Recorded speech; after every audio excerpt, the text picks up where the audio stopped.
Welcome to From the Inside, a show where a panel of 4 cybersecurity experts discuss the latest in insider threat. Insider threat comes in various forms, both malicious and non-malicious. Both can do serious damages.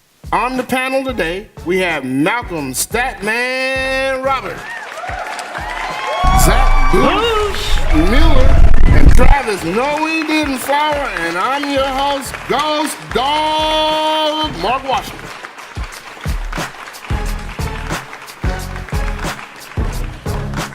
Gentlemen, today, let's talk about the topic of data breaches. No organization wants to be hacked, yet so many are hacked today. What would you say is the biggest data breach of all time? I'd have to say the Epsilon data breach of 2011 had the largest impact both financially and by record count. Analysts predict that the cost could go as high as $4 billion. Who cares, Malcolm? Nothing was more of an impact than the Sony PlayStation Network attack. I'm telling you, I couldn't play Madden for like a week. And y'all know how much I love playing Madden. I had to say that it was a Target credit card breach just before the holiday shopping season in November 2013. 162 million records estimated. But the fact that it hit during Thanksgiving and lasted through Black Friday is just astounding. Consumer confidence during a key shopping period is just terrible.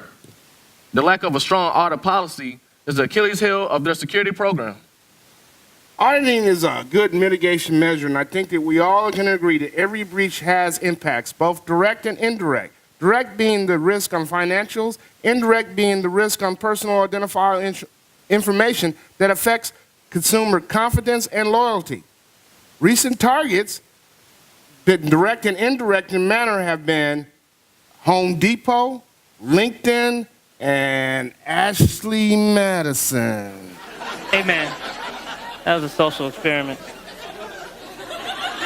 All these share common factors: lack of strong security policy, enforcement, and auditing, user training.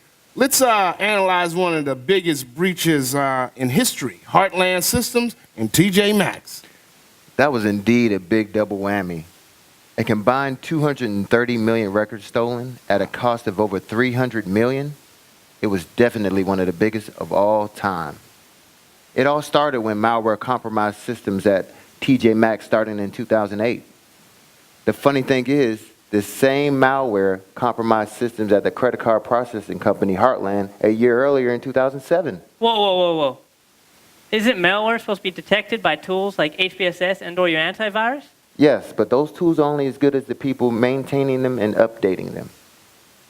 So what you're trying to say is that someone didn't do their job? That's what I'm saying. Oh, no, he didn't.